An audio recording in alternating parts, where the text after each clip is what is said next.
Hello, I'm Avery Stewart, and today I'm going to go over a few productivity tips for someone with ADHD, and specifically for writing. So first things first, you want to have a plan. You want to know what time you're going to write, what scenes you're going to write during that writing session, what your word count goal is, and what your target time is. And better yet, you're going to want to make this a routine. If you can make it a routine, it's going to help you later on because repetition helps the brain prepare for concentration. So having a time where you prep the stage is perfect if you have ADHD. So how I do that is I light a candle, I get tea or coffee, which we'll address in another point, and I'll turn on some music. Step number 2, have some motivation. Have some motivation ready to encourage you. It can really help if you have a mood board to keep you inspired or some music that goes along with the aesthetic that you're writing. Number 3, noise canceling headphones. As someone with ADHD, a lot of the time I get overwhelmed by all the senses. Sight, sound, touch, taste. Sight, sound, touch, taste. Hands, ears, eyes. Smell. There we go, that's the 5th one. Anyways, noise canceling headphones help to drown out any exterior sound so that you don't get distracted. Like I'm getting distracted in the middle of my sentence by my bird Georgie over there. Number 4, consider making a game out of things. A lot of the time, the ADHD brain gets bored with the mundane tasks. And I'm gonna get Georgie because he won't shut up. Say hi to Georgie.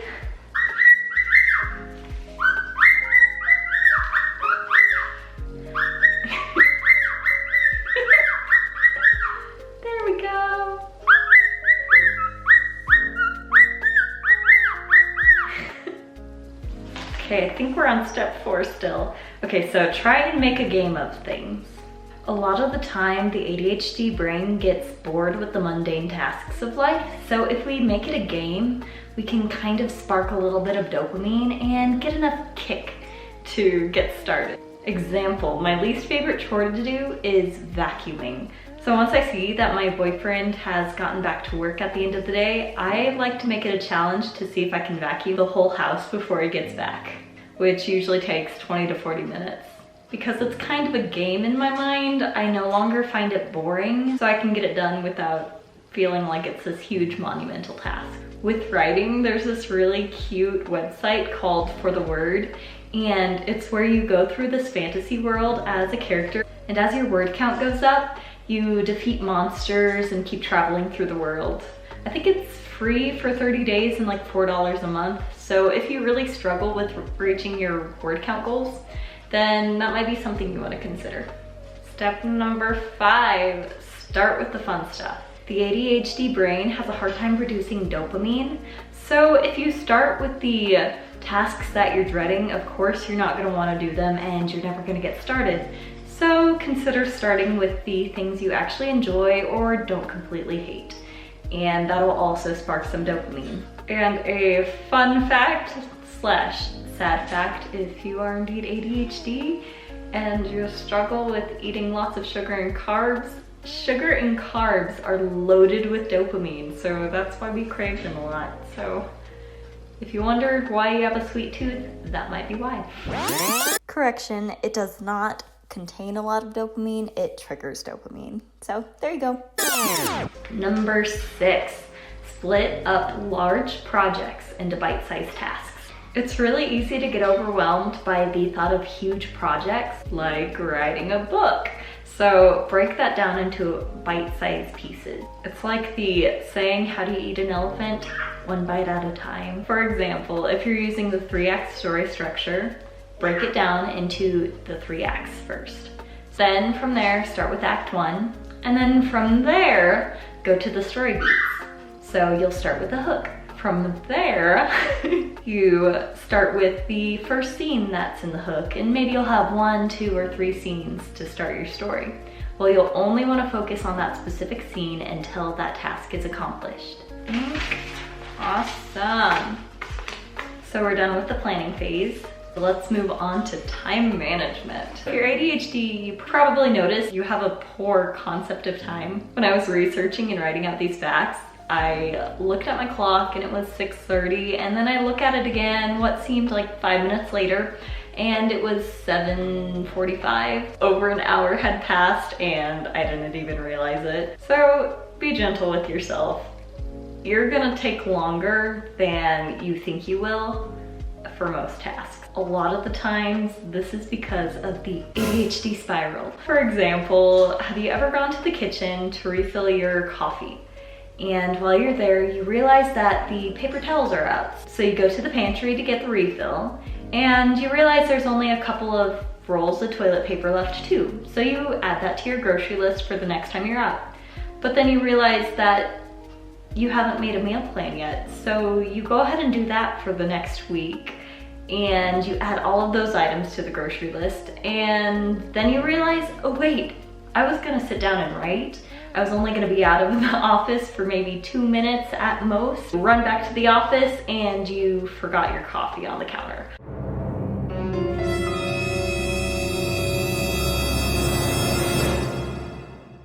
That's a really simple example of an ADHD spiral. Most of the time the events are not that correlated. Like, you'll see a surface that needs to be dusted, so you'll go get the rag, but while you're there you'll see something in the pantry that needs to be organized, and then you'll do that, but then you see something in the pantry that's not supposed to be there, so you go to put that away before you finished cleaning the pantry, and you're left with a million unfinished tasks. Anyways, that was kind of an ADHD spiral right there, so there's a good example. Consider time blocking. Set aside time throughout your day to do specific tasks, and use timers. The whole not understanding the concept of time means that you're not gonna realize when it hits the hour or the quarter hour or half hour. You're just not gonna have a good gauge of how much time has passed. So I like setting timers or notifications on my computer where it'll tell me when I need to start the next task. And this is a good way to reduce anxiety over being late to appointments and stuff. The other day I had a grooming appointment for my dog at 1 p.m. and I got up at 5:30 and I started getting ready for the appointment because I was scared I was gonna be late for the appointment. That was like half a day later.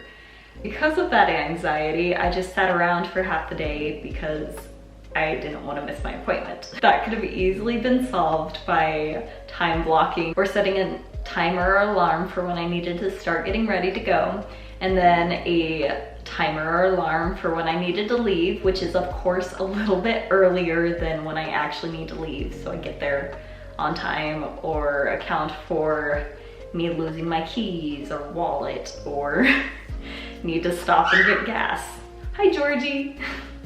Next, set a deadline and make sure you can see that deadline. You can do this by having a calendar on the wall or on your desk if you look there every day, or you can simply have a sticky note that you stick somewhere, like on your bathroom mirror or on your computer screen. I try and have a physical piece of paper that has the deadline date. This helps to create a little bit of pressure for me to finish that task and have just enough motivation to not procrastinate to the last day. But I really like to use the adrenaline and just take advantage of it because my mind can be so productive during those last few hours before something's due. Next, we're moving on to the clearing the mind phase. So first things first, write down everything. And by everything, I literally mean everything. You wanna have a running to-do list, because if that to-do is in your mind, you're gonna have a panic attack about forgetting that to-do, which you probably will. So you might as well write it down so that you can forget it and be okay with forgetting it. For writing, you'll wanna have a running to-do list for your story, or just a brain dump for ideas for that story that you can reference later. Basically, you want to write down anything that you have to in order to clear out your mind, because sometimes it just can't let go of an idea until it's out into the world. Consider drinking coffee or tea. There are studies that show that caffeine can have a positive effect on the ADHD brain. Caffeine is similar to a lot of chemicals in ADHD medication, which can help regulate brain chemicals and boost concentration. However, it can have the opposite effect too. So you just gotta know your body, and if it makes you have anxiety and panic attacks, avoid caffeine because it can have both effects on the ADHD brain. Consider working out. That can be jogging, stretching, HIIT workouts, weight training, anything like that, because that triggers dopamine, which is one of the main chemicals that the ADHD brain is deficient in. And I can't believe how many times I've said ADHD brain. If you're feeling jittery, consider going on a run or a jog or simply a walk out in nature, because running does suck, especially at first. Right now, I'm doing Chloe Ting's workouts because they're free and they're pretty kick butt. They're not impossible, but they're not easy, and they do keep you in shape if you follow her programs, which they're free if I didn't say that already. Next, consider meditating. Meditating can calm the brain and help you prepare to concentrate. While at first meditation might be a little tricky because your mind does tend to wander a lot, that's okay. As long as you're taking steps to try and concentrate or try and acknowledge the thoughts that you're thinking, that's perfectly fine. You're still getting benefits out of meditation. And lastly, in clearing the mind, have a brain dump. Have a notebook or a file on your computer where you just write any and all thoughts. This kind of went hand in hand with the first point in clearing your mind, but it's a good one to reiterate. If you have thoughts swirling in your head, just get them out. Get them out so you can concentrate and work. And later on, if you want, you can categorize everything in your brain dump and add them to your to-do list if you need to. Whatever makes you feel best. Now we are moving on to a productive environment. So the first thing to consider is body doubling, which if you don't know what that is, that's just having someone else in the room, which somehow makes you more productive. I don't know how it really works, but I've done it multiple times. If I need to get a project done, sometimes I'll go to a coffee shop, and just having people around me helps. You can also FaceTime or call someone, which sometimes works. Think of them as an accountability buddy, but in all reality, you don't have to tell them that you're just using them as a person in the room to get a task done. Next, change up your workspace if you're getting bored. Boredom is the worst thing for the ADHD brain. So if you're bored writing in your office, consider going to the kitchen or the living room and lounge on the couch or at the dining room table. If that's not enough of a change for you, then maybe go to the library or go to a coffee shop. Change up where you are and see if the inspiration flows.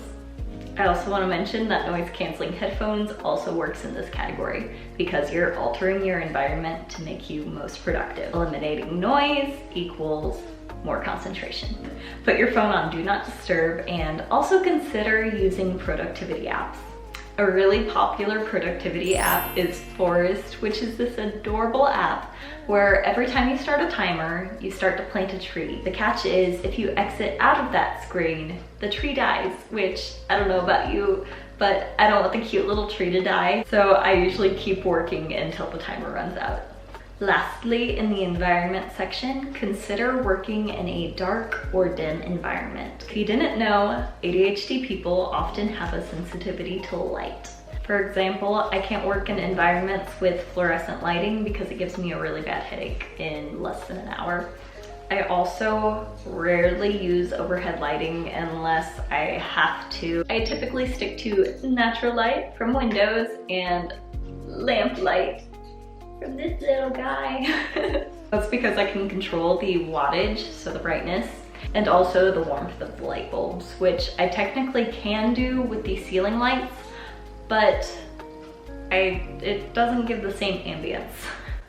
And in all honesty, I am too short to change most light bulbs, and I'm blonde, so I don't want to add to that statistic, if you know that joke.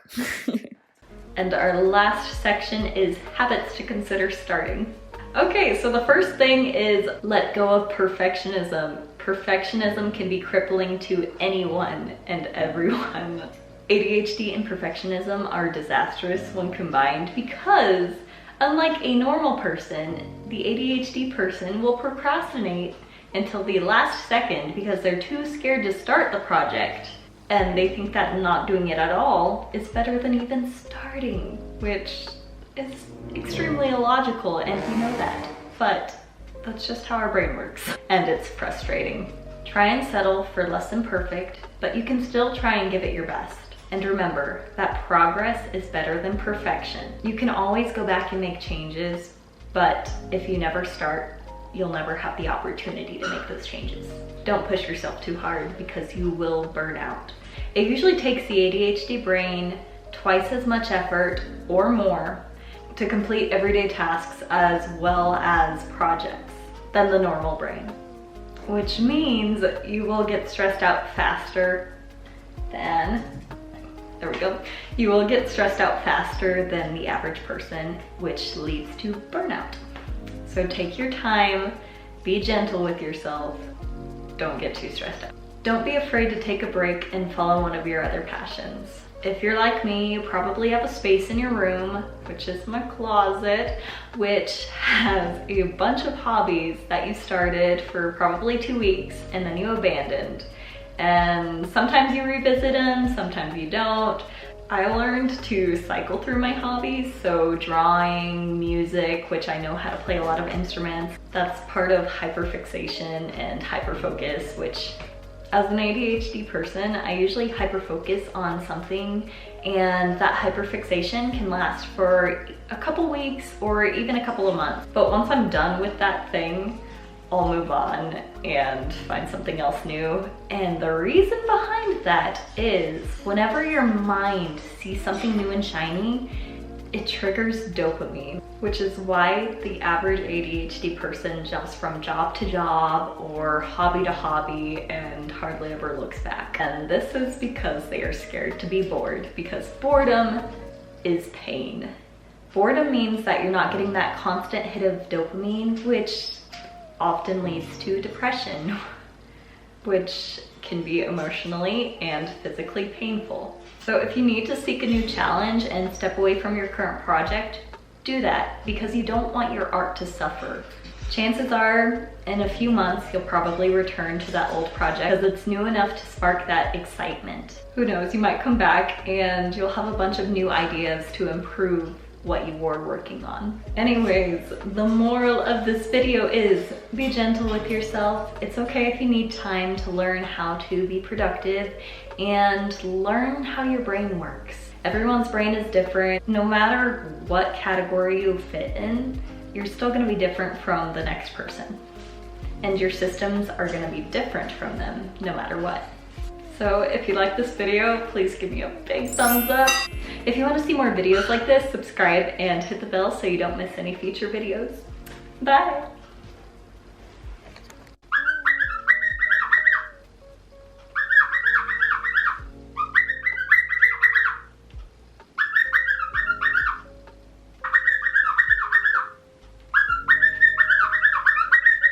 Yes, you're a pretty bird. I know. Say hi, let's see.